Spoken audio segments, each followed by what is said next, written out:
Hello दोस्तों, कैसे हैं आप सब। हमारी आज की कहानी का नाम है मुस्कान। रमा जी अपने दोनों बेटों, बहुओं और पोते पोती के साथ रहती थीं। पूरा हरा भरा परिवार था, कोई कमी नहीं थी। पड़ोस में भी सब कहते थे, रमा जी आप तो बहुत भाग्यशाली हैं। इतना अच्छा परिवार, आपकी बहुएं भी आपका कितना ध्यान रखती हैं। इस बात पर बस वे हम कह कर रह जाती थीं।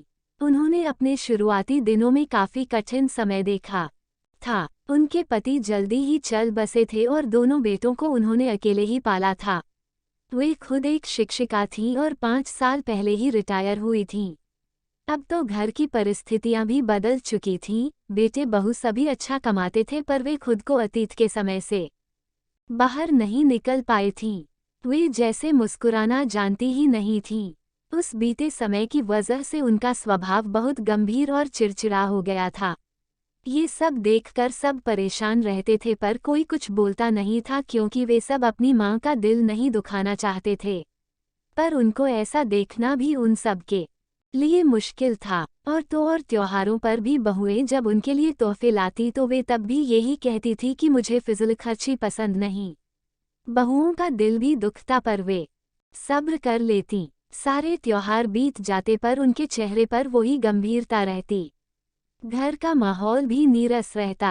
अभी होली बीते कुछ ही दिन हुए थे। रमा जी की बड़ी बहन रहने आई थीं। वे बहुत हंसमुख थीं और घर का माहौल तो मानो बिल्कुल बदल ही गया था। बच्चे भी उनके साथ खूब मस्ती करते थे।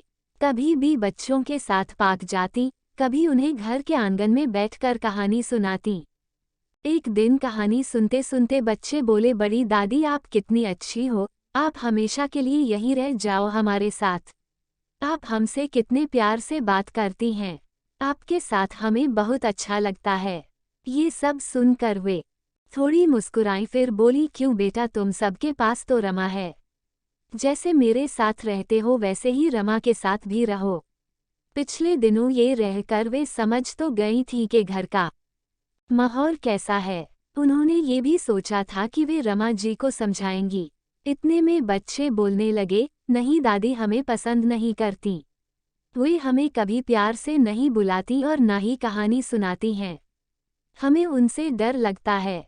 ये सब सुनते ही वे बोली, अरे नहीं नहीं रमा तो तुम सब से बहुत प्यार करती है।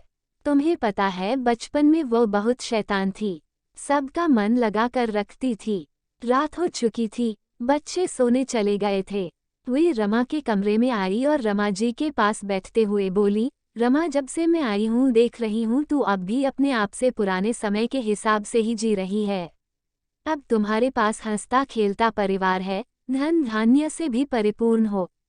तुमने बहुत साल मेहनत की, बुरे वक्त को हराया, लेकिन अब इस जीवन को खुशी से जियो। तुम्हारे सब बच्चे तुम्हें खुश देखना चाहते हैं। घर का वातावरण भी कितना अच्छा रहेगा अगर सब मुस्कुराते खिलखिलाते रहेंगे। बच्चे भी बेझिझक तुमसे बातें साझा करेंगे। तुम खुद ही सोचो, हंसने मुस्कुराने का भी कोई मोल होता है भला, कि जिसमें कोई कंजूसी की जाए।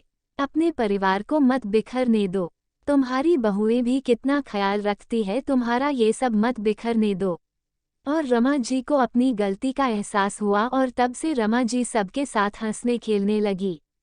तो दोस्तों, आप सब भी अपने जीवन में सदा मुस्कुराते रहिए और खुश रहिए। धन्यवाद।